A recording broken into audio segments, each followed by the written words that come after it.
Pokemon is full of very confusing mechanics that are difficult to understand and sometimes needlessly complex. Let's take a look at and attempt to explain the inner workings of some of Pokemon's most confusing mechanics. First of all, we have one of the strangest attacking moves in the whole Pokemon series, Beat Up. And this is a very confusing move, because from game to game, this move does different things. In the modern games, this move is weird enough, but it gets crazier in the old games. In current day Pokemon, Beat Up is a Dark-type physical attack that is able to deal multiple hits depending on how many healthy party members you have. If all Pokemon are alive on your team and none of them are afflicted by a status ailment, you will deal 6 hits with Beat Up. But if a Pokemon gets statused or faints, they will be removed from the Beat Up damage and you will do 1 less hit per Pokemon afflicted. The base power of each hit of Beat Up is also different depending on your party members. The formula used to determine the base attack of each hit of Beat Up is that you take the party member's base attack stat, divide it by 10, and then add 5, and then you get the base power. So every hit is dealing a different amount of damage depending on the attack stat of every single party member. For this reason, Beat Up is very difficult to actually calculate. Using a damage calculator, you can usually tell exactly how much your moves are going to deal, but since Beat Up can vary so much in the amount of hits it deals and each individual hit having a different base power, it ends up being really difficult to actually calculate how much Beat Up is going to do. Despite that, it is still a very good attack in some instances. The most famous user of Beat Up is Weavile, who is a very effective physical attacker with Dark Stab that boosts the power of each Beat Up hit. A Choice Band Weavile Beat Up is an incredible breaking tool, and it is even more powerful depending on your team. If you're running a bunch of good physical attackers, the base power of each Beat Up hit will be much higher. Certainly a very unique attack, and one that doesn't work the way most attacks work, with a bit of complexity to it, but compared to how Beat Up used to work in old generations, this is actually pretty easy to understand. Allow me to introduce you to Gen 3 Beat Up, one of the most absurd and complicated attacks in Pokemon history. Gen 3 Beat Up has some similarities with the modern Beat Up. The text to describe it says that all healthy allies aid in damaging the target. That's true.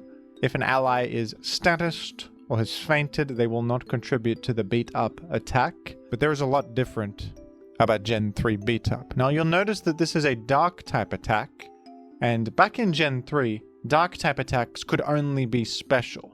The physical special split had not taken place yet. But Beat Up is not actually a Dark-type attack. This is a lie. Beat Up is a rare, typeless attack. So it's not Dark-type and it's not special. This is a physical attack. But Beat Up in Gen 3 defies all the conventional rules that other physical attacks follow. In Gen 3, Beat Up actually has a base power that is flat. It is a 10 base power. So instead of each individual hit of Beat Up having a separate base power, but all using the attacking Pokemon's attack stat, in Gen 3, each hit of Beat Up has 10 base power, and each individual Pokemon that takes part in the Beat Up attack actually separately attacks with 10 base power. I hope that makes sense. So basically what I mean is that all of your team members are actually doing an individual damage calculation themselves. A 10 power attack based on that Pokemon's attack stat against the enemy. But even that is not the end of it, because these attacks are defying conventional damage calculation, rather than taking into account both Pokemon's final stats, considering EVs, boosts, etc. Natures, all these mechanics that can enhance and decrease stats. These attacks only factor in base stats. You use your base stat of all of your Pokemon against their base defending stat. This means that, for example, against a Blissey, if the Blissey has full investment in defense, with maximum EVs in defense, to actually have a quite high defense stat, all of that doesn't matter, because Beat Up completely ignores any bonus stats you give your Pokemon. It only factors in the base stats. And for Blissey in particular, this is devastating, because Blissey only has 10 base defense. So beat up in Gen 3 is mainly used in competitive to destroy Blissey, because Blissey is this very common Pokemon that happens to have very low base defense. In most other contexts, beat up is pretty useless, but in this context, beat up can be used to destroy Blissey in particular. And what's incredible about beat up is that you can be a special attacker and use beat up, and you don't even need any attack investment to deal damage with it, because it's all base stats that are being calculated. So Charizard, for example, can be a full special attacker and run beat up to randomly do a bunch of damage to Blissey. Houndoom can do very much the same, and Dugtrio also uses beat up as a surefire way to trap Blissey and eliminate it, even if it has a high enough defense stat to withstand you, because it completely ignores defensive EVs and natures. Another quirk of beat up is that on the cartridge, when you use this move, it reveals to your opponent your entire team, because text will come up saying that, Blissey has taken part in the beat up attack. Zapdos has taken part in the beat up attack. It actually individually names all of your Pokemon that are contributing to the beat up attack, thus completely giving away your whole team. And this is a big deal in Gen 3, because this is a time when Team Preview didn't exist. So the enemy doesn't know your whole team at all times. You can hide somebody in the back and reveal them later for a surprise. You're both trying to figure out what your team is, and that's a part of the game, that hidden information. So beat up actually incentivizes players to nickname their Pokemon in order to obscure this information. Because if you nickname your Pokemon, instead of revealing the actual Pokemon's name, it will reveal their nickname. What a lot of players used to do is just nickname their Pokemon random numbers, therefore completely obscuring what Pokemon it could possibly be. You have no idea that the Pokemon named 5 is actually a Zapdos. How could you? So this was an odd scenario where it was optimal to nickname your Pokemon in all games, because even if you're not running beat up, you're actually giving away information by not nicknaming your Pokemon, because that might suggest that you aren't running beat up on the team. So everyone would run nicknames on all their Pokemon in Gen 3. On Pokemon Showdown, they actually patched this out though. They got rid of this because it was a little bit silly to have to nickname your Pokemon. It doesn't really change anything about the game, but some people want the option to nickname or not, and it's a bit silly that nicknaming gives a competitive advantage. So they did patch beat up to no longer do that. It's an odd move all around, isn't it? It's a useful one in Gen 3, but it's so strange the way it works, and this quirk about it revealing all of your teammates on the cartridge is also quite a silly little thing, isn't it? But now you know. Now you know how Gen 3 beat up actually operates. Another very confusing interaction that can happen in competitive Pokemon involves the move Encore, and I have seen this interaction lose people games because they didn't know about it. So pay attention here. Encore is a move that forces your opponent to repeat the last move they used for 3 turns. And this is an incredible utility move that can trap the enemy into using a disadvantageous effect like a boosting move or Sucker Punch. Since they're forced to do it, you know exactly what they're going to do, and it's basically as good as putting an enemy to sleep or flinching them or disabling them, because you can respond exactly how you want to. This is also a great way to counteract boost sweepers, and it's been a very popular option in Gen 9. But Encore can create some weird interactions. And Encore has strange interactions with priority immunity. There are some mechanics in Pokemon that grant immunity to priority moves in certain ways. One example is that Dark-type Pokemon are completely immune to the effects of Prankster-boosted moves. Prankster is an ability that grants priority to all non-attacking moves, but if you are a Dark-type, you cannot be affected by moves with their priority boosted by Prankster. So if a Grimmsnarl tries to taunt any Dark-type, it will have no effect. But something odd happens when Encore is involved. Let's say on the first turn of a game, Grimmsnarl uses a priority boosted Prankster move like Taunt. On the second turn, Grimmsnarl selects an attack like Spirit Break, and the enemy is a Dark-type that uses the move Encore. What happens here? The Encore will go through and force Grimmsnarl to repeat the last move it used, which was Taunt. But somehow, Zarude here will not be immune to the Taunt as expected. The Taunt will execute, and Zarude will now be under the effects of Taunt. But why? I thought that Zarude was supposed to be a dark type immune to prankster boosted moves. This is something that you might actually do in a game. It seems like a good thing to do. You're encoring the enemy and forcing them to use a move that seemingly you should be immune to, but this might actually lose you the game because of this interaction, where you are actually not immune to the move like you expected to be. The reason this happens is because in this instance, the taunt is not actually prankster boosted. Grimmsnarl initially selected the move Spirit Break, and therefore the priority boost that is usually applied to its non-attacking moves was not applied. Encore happened first, and so the time that Prankster would have activated and granted the move priority didn't happen. Instead, Encore happened first. Grimmsnarl was forced to use the same move it used last turn, which was Taunt. But by this point, speed checking has already occurred and priority checking has already occurred, so Prankster cannot boost a move's priority mid-turn. That has to happen earlier than this, and therefore Grimmsnarl is using Taunt without a Prankster boost, and therefore the enemy Dark type is not immune because it's not Prankster boosted. Zarude is only immune to Prankster boosted status moves, not regularly executed status moves. If you ever happen to be in this situation, keep this in mind because it may lose you the entire game. Especially if the enemy has selected a status move like Thunder Wave or something. That could ruin your Pokemon, and no, you will not be immune to it. This quirk with Encore and Priority Immunity can come up in other areas too, like when Psychic Terrain is on the field. Psychic Terrain is set by Pokemon such as Tapu Lele and Indeedee, and it is a field condition that grants priority immunity to everything on the field that is grounded. So levitating or flying type Pokemon can still be hit by priority attacks, but anything grounded is immune to priority attacks. But this Encore interaction is interesting because it can actually remove priority from attacks if you think about it. Let's say a Dragonite uses the move Extreme Speed while Psychic Terrain is active. Maybe they're trying to hit a flying type who's not affected by the priority immunity. But the enemy switches to this Mew who is immune to the Extreme Speed, as it is grounded and Psychic Terrain is up. Now that Mew is in, the Dragonite wants to select Outrage, but Mew uses Encore, forcing Dragonite to go against its own will and use Extreme Speed yet again.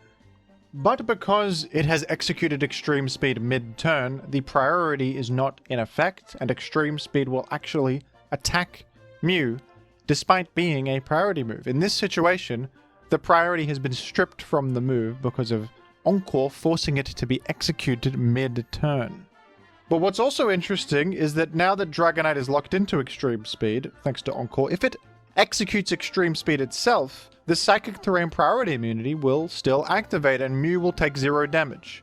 It was only on the previous turn because Encore forced the Extreme Speed to happen mid-turn, before priority gets to be applied. That is the reason it successfully executed during Psychic Terrain, despite being a priority move. There may come a day where this knowledge saves your life, because in the same vein as the last example, this might be something you want to do, encoring a Pokemon into a priority move which you think will have no effect. But in this scenario, it will have an effect, because for a brief moment, it is not a priority move. Another Pokemon mechanic that can be sometimes confusing is Transformation. Ditto is the most famous transformative Pokemon, having the ability Imposter, which on switch-in transforms Ditto into the opposing Pokemon.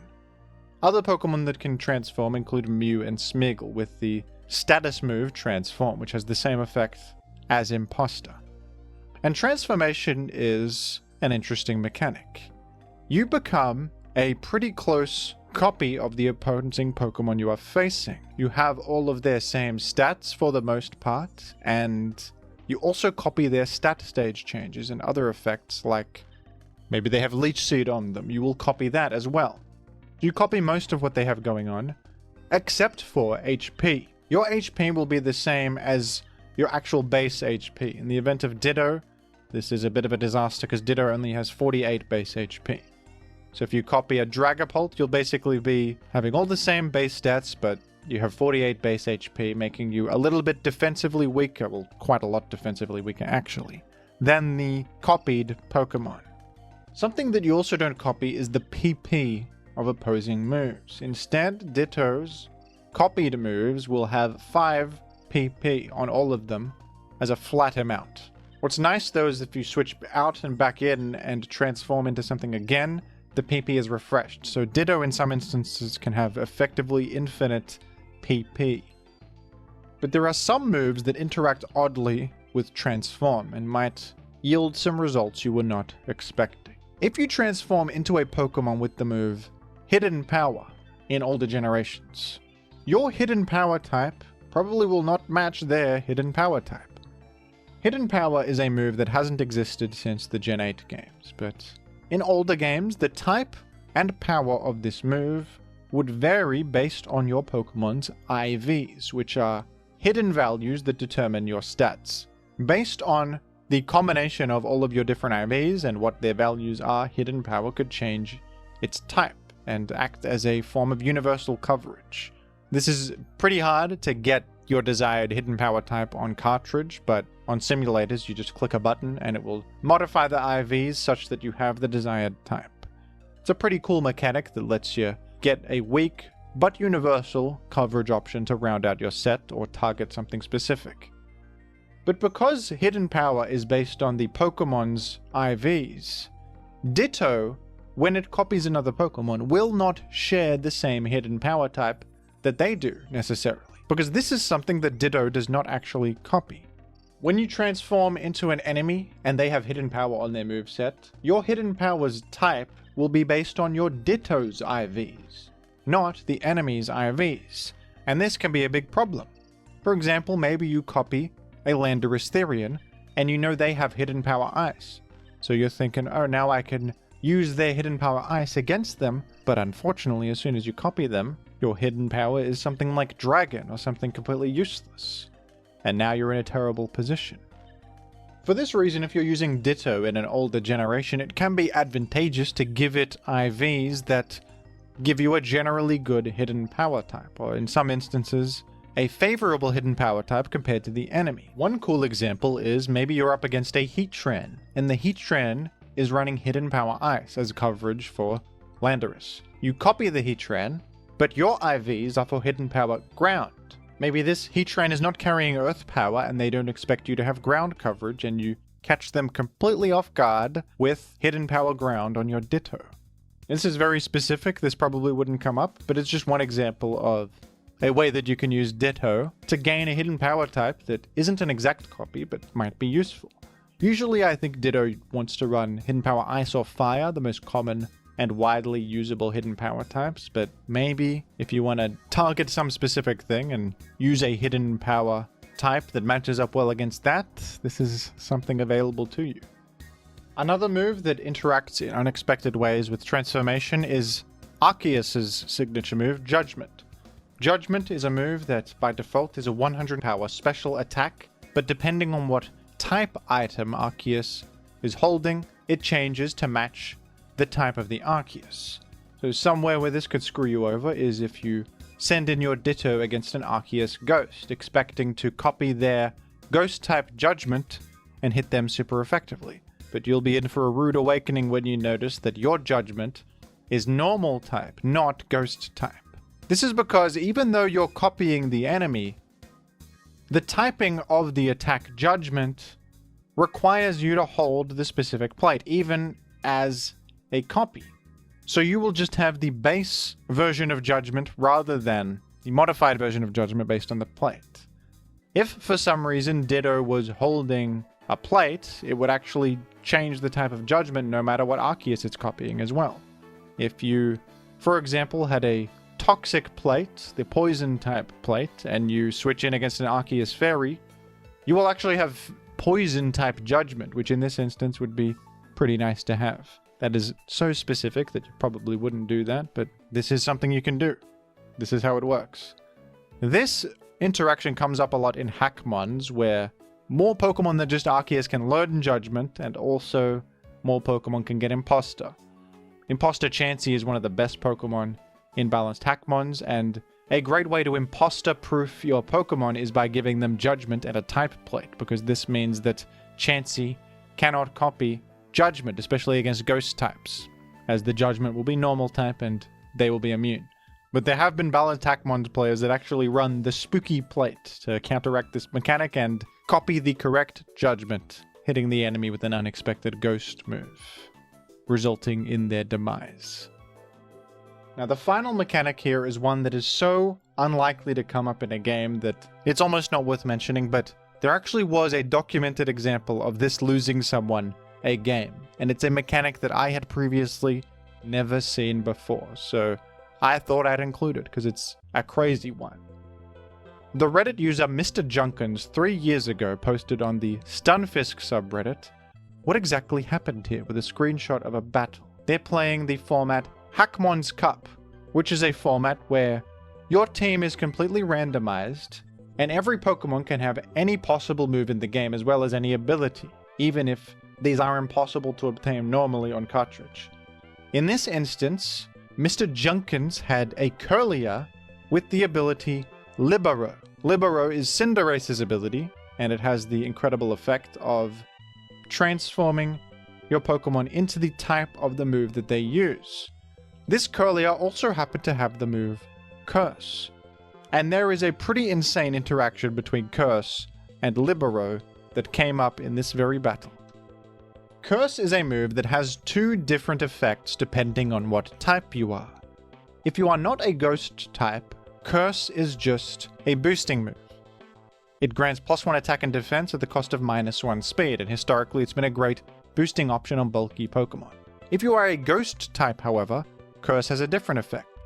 On Ghost types, Curse will actually subtract half of your Pokemon's own HP to apply a status ailment to the enemy. This ailment will cause them to take 1/4 of their HP every single turn.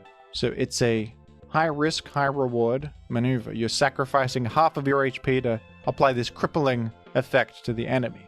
Usually it's not that good though. If they simply switch out, they will be freed from the curse while your HP that you've cut from yourself remains. But that's not what I'm here to talk about today. This is how Curse was intended to be used.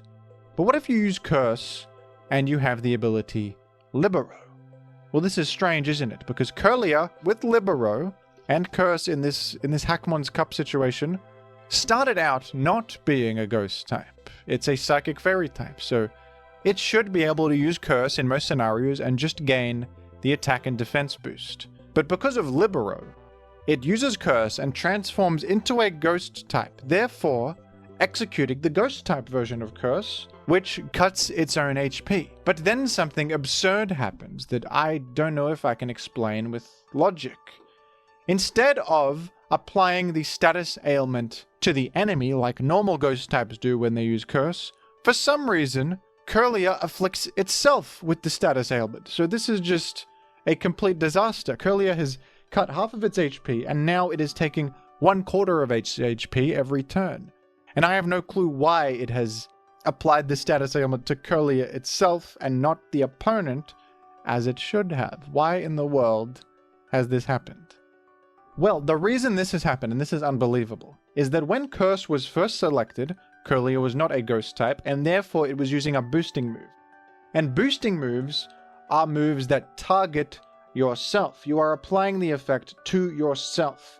So initially, Curse is executed and the game decides, okay, this move is being targeted towards Curlier.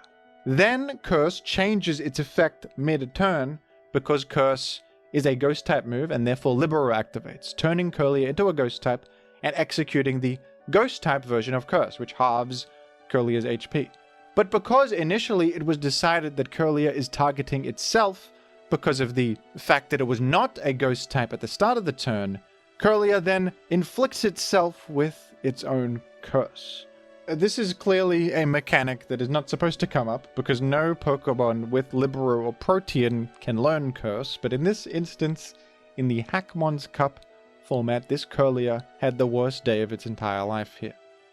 And isn't this unbelievable that because of the way that Curse interacted with Libero, the Pokemon targeted itself, and this did not change mid-turn to correctly apply the intended effect of Ghost-type Curse. it kept the targeting decided at the beginning of the turn and just performed perhaps the worst move ever executed in Pokemon history. So I suppose the moral of this story is if you are playing Hackmon's Cup and you happen to have a Pokemon with Libero or Protean and the move Curse, do not click Curse, because it will just basically self-KO your own Pokemon with no benefit to yourself. Unfortunately, that's what it does. Never click Curse if you have the very specific scenario of having Curse on a Libero Pokemon in Hackmon's Cup. You might be in that situation, and I might have just saved your life. So there you have it, folks, some of Pokemon's most confusing mechanics explained to the best of my ability. Which is your favorite confusing mechanic? Let me know down below in the comments, and thank you for watching.